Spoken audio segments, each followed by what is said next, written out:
तो नरेंद्र मोदी जी लौट आए इजराइल से। लौटते हुए का जो वीडियो था वो देखकर थोड़ी हंसी भी आई, थोड़ा आश्चर्य भी हुआ। ऐसा लग रहा था जैसे दुल्हन विदाई के समय उदास होती है, वैसे उदास थे हमारे मोदी जी। और इजराइल के प्रधानमंत्री नेतन्याहू ने उनको धीरे से चूमा, जैसे कह रहे हो कि कोई बात नहीं, हम तुम्हारे साथ हैं, परेशान मत हो।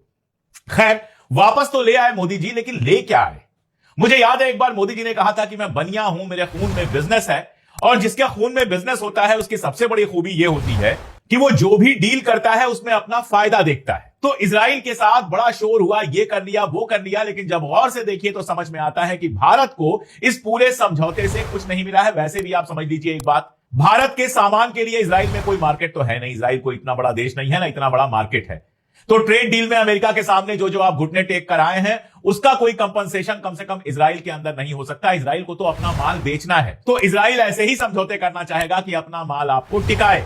और उसमें भी अच्छा वाला माल उसने नहीं दिया है। अच्छे वाले माल पे कोई बात ही नहीं हुई है। जिस आयरन डोम को लेकर बहुत ज्यादा शोर था कि इजराइल भारत को आयरन डोम दे देगा और आयरन डोम भारत यूज करेगा तो पाकिस्तान कुछ कर नहीं पाएगा, वगैरह वगैरह, दुनिया भर का जो शोर था, उस आयरन डोम पर तो कोई बात ही नहीं हुई है। आयरन डोम देने की कोई बात ही नहीं हुई है। जो बात हुई है उसमें कुछ टेक्नोलॉजिकल चीजें खरीदने वगैरह की बात है, टेक्नोलॉजी ट्रांसफर की भी बात नहीं है। तो बात यही है कि एकदम जंग के माहौल में नरेंद्र मोदी वहां जाते हैं। एक हत्यारा जो आईसीसी से बाकायदा, जिसके लिए वारंट निकला है, गिरफ्तारी के लिए वारंट निकला है, उस हत्यारे के साथ दुनिया में कोई खड़ा होने को तैयार नहीं है। और मोदी जाकर वहां खड़े होते हैं, वो मोदी जी का माथा चूमता है, गले लगने की प्रतियोगिता चलती है, दुनिया भर के तमाशे होते हैं, नेसेट में भाषण देते हैं, नागरिकों की हत्या गलत है चाहे वजह कोई भी हो, लेकिन गजा पर खामोश रह जाते हैं। 70 साल की जो इंडियन फॉरेन पॉलिसी रही है उसको सिर के बल खड़ा कर देते हैं, पलट के रख देते हैं। अरब मुल्कों से जो हमारी दोस्तियां रही हैं सबको खतरे में डाल देते हैं। और इतना सब कुछ करने के बाद बदले में मिला क्या? अगर गौर से देखिए तो बदले में मिला जीरो। बदले में यही मिला कि हमारे यहां मोसाद की कार्रवाई और बढ़ जाएगी जो पहले से चल रही है। देखिए, इजराइल की जो समस्याएं हैं उनको आप समझ लीजिए। मिडिल ईस्ट में यूएई के अलावा कोई ऐसा देश नहीं है जो इजराइल के साथ खड़ा हो। यूरोप अंदर से चाहे जो भी हो, ऊपर से इस समय इजराइल का साथ दे नहीं पा रहा है। ईरान के साथ कभी भी जंग शुरू हो सकती है, लेकिन अमेरिका लगातार यह कह रहा है पहला हमला तुम करो, ताकि पहला हमला तुम्हारे ऊपर हो, उसके बाद हम शामिल होंगे। हथियारों के खरीद के लिए वो अमेरिका के ऊपर पूरी तरह से डिपेंडेंट है। अमेरिका के हथियार ना मिले तो ईरान के सामने इजराइल 10 दिन भी न टिक पाए। पिछले 12 रोजा जंग में हम लोगों ने देख लिया। ऐसे अकेले पड़े आदमी के लिए जरूरत थी? भारत इतना बड़ा देश, इतना पुराना इतिहास, लेकिन मोदी जी इस तरह से गए जैसे किसी महाराजा के दरबार में जा रहे हैं। और इजराइल ने उसको जम के मार्केट किया, सारी दुनिया को यह दिखाने की कोशिश की कि भारत हमारे साथ खड़ा है। और नरेंद्र मोदी ने भी गजा और ईरान का नाम तक नहीं लिया और यही दिखाया कि हम इजराइल के साथ खड़े हैं। अब इसके पीछे एप्स्टीन फाइल है कि क्या है वो मैं नहीं जानता, उसको फिलहाल छोड़ देते हैं। जो हमें दिखाई दे रहा है सिर्फ उस पर बात कर रहे हैं। इजराइल भारत से क्या चाहता है? पहली बात तो यह कि अपने सिक्योरिटी इक्विपमेंट्स के लिए बाजार चाहता है। गजा पे जो सारा कुछ हुआ है उसमें जो भारत में सिक्योरिटी इक्विपमेंट बनाने वाले हैं उन्होंने भी खूब पैसे कमाए हैं। गजा के लोगों की हत्या में भारत की हथियार कंपनियों ने भी अपनी भूमिका निभाई है। खूब सारे हथियार इजराइल को बेचे हैं और इजराइल में डेवलप कई सारे ऐसी टेक्निक्स हैं, सिक्योरिटी टेक्निक्स, जो वो बेचना चाहता है, जिसके लिए भारत एक बाजार है और भारत वो खरीदेगा। यहां तक तो ठीक है। इसके आगे इजराइल ये चाहता है कि हमारे यहां से मजदूर लगातार उसको मिलते रहे, मजदूरों की सप्लाई होती रहे। अब भारत कितनी भी बड़ी बड़ी डींग हाँक ले, कितनी भी बड़ी बड़ी बात कर ले, हकीकत तो यही है ना कि नरेंद्र मोदी 10 साल में जितना विकास के आंकड़े गिनाते हैं वो सारा विकास अडानी, अंबानी और थोड़े से लोगों का हुआ है। भारत की बड़ी जनता अभी भी बेरोजगार है। भारत की बड़ी जनता की हालत यह है कि दाल रोटी नहीं है उसके पास। दाल रोटी नहीं है, रोजगार नहीं है, तभी तो वो गुंडे मिलते हैं जो कभी जाकर किसी की दुकान बंद कराते हैं, कभी जाकर रोड पर लिखाते हैं ये रोड मुसलमानों के लिए नहीं है, जैसे उनके बाप की रोड हो। कभी कुछ करते हैं, कभी अंडे की दुकान पे दिखाई देंगे, कभी पार्टी में जाकर कुछ करेंगे। ये सारे जो गुंडे मिलते हैं वो इसीलिए मिलते हैं क्योंकि हमारे यहां रोजगार नहीं। और रोजगार मिले तो आदमी कहीं भी जाने को तैयार हो जाता है, अंडमान निकोबार जाने को तैयार हो जाता है और भी जाने कहां कहां जाने को तैयार हो जाता है। आप दुनिया में कहीं भी जाइए आपको भारतीय लेबर काम करता हुआ मिल जाएगा। मैं यूके में था और मैं अपनी बेटी के पास रुका हुआ था, तो मैंने कहा खाने की कुछ बात थी, मैंने कहा ऐसा करते हैं बाहर से मंगवा लेते हैं। तो उसने कहा यहां पर बाहर से मंगवाना भी बहुत महंगा पड़ता है, बाकी बातें हो रही थी। फिर उसने बताया मुझे कि जितने ये स्कूटर से, मोटरसाइकिल से पहुंचाते हैं खाना वाना, ये सारे के सारे हिंदुस्तानी या पाकिस्तानी हैं, क्योंकि ब्रिटिश लोग ये काम नहीं करते। तो आप सारी दुनिया में जाएंगे तो इस तरह की मजदूरी करते हुए आपको हिंदुस्तानी दिख जाएंगे। और इजराइल को जरूरत है मजदूरों की, क्योंकि अक्टूबर वाली घटना के बाद फलस्तीनी मजदूरों के ऊपर बैन लगा दिया गया है। फलस्तीनी लोगों को काम नहीं दिया जा रहा है, तो उनको लेबर की जरूरत है। भारत लेबर का सप्लायर है। वैसे भी भारतीय लेबर, इंडियन लेबर जो है पूरे मिडिल ईस्ट में बिखरा हुआ है। सऊदी में देख लीजिए आप, यूएई में देख लीजिए, ओमान में देख लीजिए, कहीं भी चले जाइए आप, आपको इंडियन लेबर काम करता हुआ दिखेगा। लाखों लोग मिडिल ईस्ट में काम करते हैं। लेकिन इजराइल में भारतीय मजदूर बहुत ज्यादा कभी नहीं रहे, थोड़े बहुत लोग हैं। अब इजराइल जो है चाहता है कि भारत से मजदूरों की सप्लाई लगातार होती रहे, उनके नाले साफ करने के लिए, उनके खेतों में काम करने के लिए, उनके फैक्ट्रियों में मजदूरी करने के लिए हिंदुस्तानी लेबर की जरूरत है। और नरेंद्र मोदी चूंकि हिंदुस्तानी लेबर को हिंदुस्तान के अंदर नौकरी नहीं दे सकते हैं, इसलिए आपको याद होगा कि जिस समय वहां जंग चल रही थी उस समय योगी आदित्यनाथ कह रहे थे इतने हजार लोगों को हमने नौकरी दिलवा दी। कहां? इजराइल में। मतलब विदेश भेजकर वहां मजदूरी करवाने में भी गर्व महसूस किया जा रहा है, क्योंकि अपने घर में तो आप नौकरी दे नहीं सकते। तो इजराइल को लेबर की सप्लाई बिल्कुल रेगुलर रहेगी। अब आप देखिए इसमें जो समझौते हुए हैं, जो बात हुई है, 17 एग्रीमेंट ऑब्लिक एमओयू है। एमओयू की कहानी यह है कि किसी एमओयू का इतिहास आप देख लीजिए। यूपी में समिट होती है, कहा जाता है इतने करोड़ का, इतने हजार करोड़ का एमओयू हो गया, और जब असलियत देखी जाती है तो यह मेमोरेंडम ऑफ अंडरस्टैंडिंग जो कागज बन के रह जाता है, ज्यादातर केसेस में कोई कार्रवाई नहीं होती है। गुजरात इसका बहुत बड़ा एग्जांपल है। मैंने गुजरात पर प्रोफेसर हेमंत शाह के साथ एक बार वीडियो किया था, तो उन्होंने यह बताया था कि 100 अगर एमओयू हुए हैं तो उसमें से मुश्किल से 2 या 4 ऐसे होते हैं जो जमीन पे उतरते हैं। तो 17 एमओयू जो हुए हैं वो कितने जमीन पर उतरेंगे, कितने नहीं होंगे, हम नहीं जानते। जियो फिजिकल एक्सप्लोरेशन में सहयोग पर एक एमओयू है। एडवांस जियो फिजिकल और एआई टेक्नोलॉजी का इस्तेमाल करने की बात है। एनसीपीआई, इंटरनेशनल डिजिटल सहयोग वगैरह, यही सारी बातें हैं। सुरक्षा को लेकर, आयरन डोम को लेकर तो कहीं कोई बात ही नहीं है। तो नरेंद्र मोदी बेसिकली अगर देखा जाए तो इजराइल से खाली हाथ लौट के आए हैं। अपनी इज्जत, अपने देश की इज्जत, अपने देश की प्रतिष्ठा सब दांव पर लगा रहे हैं। लड़ाई के समय जाकर एक ऐसे देश के साथ आप खड़े होते हैं जो पूरे दुनिया में पैरिया स्टेट बना हुआ है, पूरी दुनिया जिससे नफरत करती है। अमेरिका जैसे देश में आधे से ज्यादा लोग इजराइल को पसंद नहीं करते हैं। प्यू की रिपोर्ट में पहले आपको दिखा चुका हूं, जिसमें यह बताया गया था कि दुनिया भर में इजराइल को नापसंद करने वाले लोगों की संख्या बढ़ी है। इंडिया के अंदर 34% लोग लाइक करने वाले और 29% लोग डिसलाइक करने वाले थे। और सवाल यही उठता है कि आखिर भक्तों को इजराइल से इतनी मोहब्बत क्या है, क्यों है?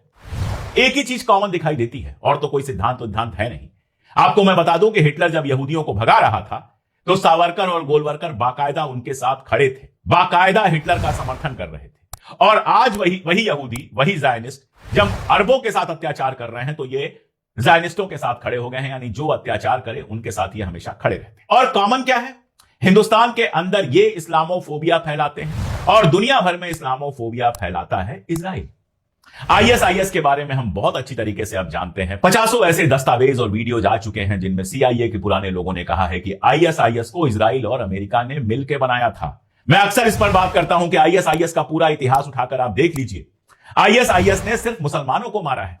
आईएसआईएस ने फलस्तीनी मुसलमानों के लिए कभी आवाज नहीं उठाई, कभी फलस्तीनी मुसलमानों के लिए एक ज़ायनिस्ट को नहीं मारा, इजराइल को कभी चिमोटी भी नहीं काटी, इजराइल को कोई नुकसान नहीं पहुंचाया। सीरिया को तहस नहस कर दिया, यजीदियों को मारा और जाने शियाओं को मारा। सीरिया को तहस नहस किया, इराक में बदमाशी करने की कोशिश की, ईरान में घुस नहीं पाए क्योंकि आईआरजीसी, जिसको टेररिस्ट बता रही है आजकल, यूरोप की सरकारों ने टेररिस्ट घोषित कर दिया है, उस आईआरजीसी ने आईएसआईएस को ईरान में घुसने नहीं दिया, वरना ईरान में वो क्या तबाही मचाते कहा नहीं जा सकता है। सीरिया में जबरदस्त तबाही मचाई, टर्की में भी बदमाशी की और जिनको मारा ज्यादातर मुसलमानों को ही मारा। वो आईएसआईएस इजराइल और अमेरिका ने मिलकर बनाया था। और उसी आईएसआईएस के जिसको आतंकवादी कहते थे, ये जिस जोलानी के सर पर लाखों डॉलर का इनाम था, उसी जोलानी को इन्होंने लाकर सीरिया में राष्ट्रपति बना दिया। तो आप समझ सकते हैं कि इजराइल और अमेरिका का खेल क्या है। आतंकवाद की जितनी परिभाषाएं हैं अगर लागू की जाए तो इजराइल से बड़ा आतंकवादी कोई नहीं मिलेगा। लेकिन इजराइल से भक्तों को इतनी मोहब्बत इसलिए है, नरेंद्र मोदी को इजराइल से इसलिए इतनी मोहब्बत है क्योंकि इस्लामोफोबिया यहां भी चलता है। यहां भी मुसलमानों को लगातार बदनाम करने की कोशिश की जाती है। और इजराइल में भी जो मर रहे हैं, गजा में जो लोग मारे गए हैं, वो अरब मुसलमान हैं। हालांकि अगर इतिहास आप देखेंगे तो अरब क्रिश्चियंस के साथ उतना ही बुरा व्यवहार किया गया है।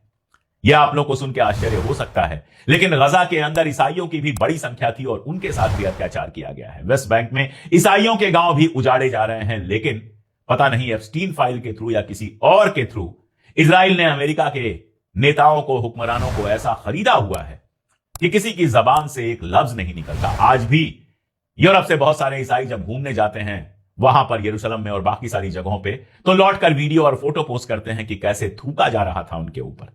और कई सारे रब्बाइस का कमेंट है जो कहते हैं कि ईसाइयों के ऊपर थूकना हमारा धर्म है। ऐसा धर्म मतलब मुझे नहीं लगता है कि कोई और होगा जिसमें दूसरों के ऊपर थूकना भी अलाउ किया जाए। और नरेंद्र मोदी वहां जाते हैं, गले मिलाते हैं, बेंजामिन नेतन्याहू किस करते हैं, जाते जाते गाल पर किस करते हैं। मैं उसको कोई निगेटिव सेंस में नहीं कह रहा, वहां के कल्चर में शामिल है, लेकिन भारतीय कल्चर में एक पुरुष का दूसरे पुरुष को किस करना बड़ा अजीब सा लगता है। अगर हिंदुस्तान में कोई पुरुष किसी पुरुष को किस कर रहा हो तो हमें अजीब सा बिल्कुल लगेगा। खैर, वो उन दो लोगों के बीच की दोस्ती है, रिश्ता है, उसमें मैं क्यों कुछ बोलने जाऊं। मेरा मसला तो भारत है कि भारत इजराइल से रिश्ता बनाकर आखिर चाहता क्या है, और भारत को इजराइल से रिश्ता बनाकर मिलेगा क्या। कल ईरान के विदेश मंत्री अरागची ने जिस तरह से कहा, बहुत साफ है कि ईरान इसको बहुत क्लोजली देख रहा है, और जंग हो या ना हो, ईरान की जो सरकार है जब तक रहेगी तब तक कम से कम ये फांस तो बनी ही रहेगी कि जिस समय जंग के हालात थे आप जाकर इजराइल के साथ खड़े हो जाते। और भारत को इससे कुछ नहीं मिलने वाला है। 10-20 हजार लोगों को वहां रोजगार मिल जाएगा, इससे भारत की बेरोजगारी की समस्या भी नहीं हल होने वाली।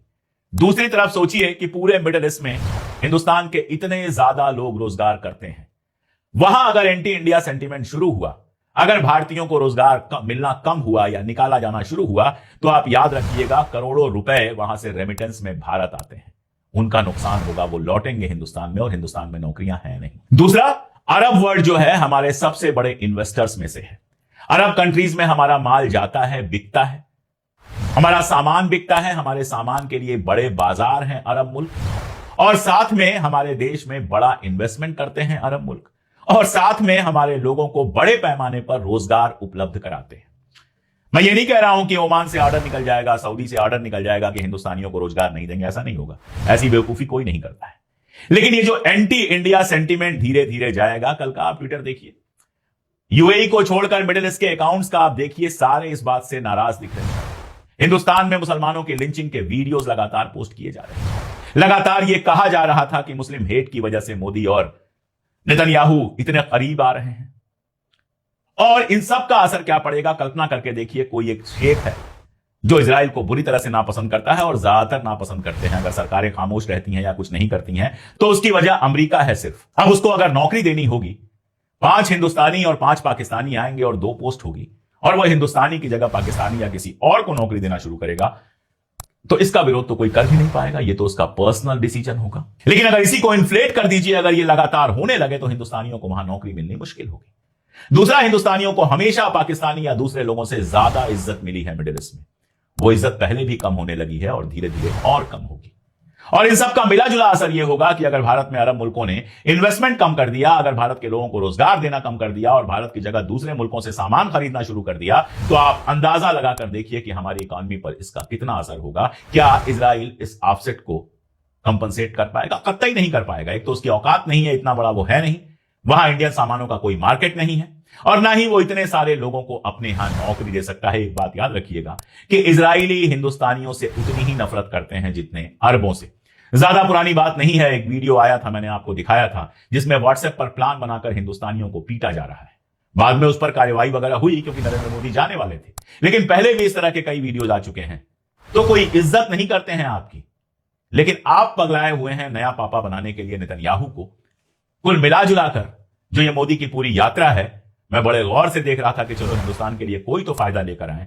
कोई फायदा हिंदुस्तान को इस यात्रा से नहीं मिलने वाला है। नुकसान की बहुत सारी संभावनाएं हैं, और एक ऐसा आदमी जो कहता है कि उसकी रगों में बनिए का खून बहता है, वो बनिया है और बिजनेस उसके खून में है, वो बिजनेस में ये घाटा जानबूझकर उठा रहा है या फिर कोई और वजह है, ये समझना बहुत मुश्किल है। वरना तो शेखों से भी मोदी जी बड़े प्यार से गले मिलते रहे हैं, उनको भाई बताते रहे हैं। लेकिन अब क्या हो गया है, क्या वजह है, मैं तो नहीं जानता। अगर आपके समझ में आ रहा हो तो कमेंट में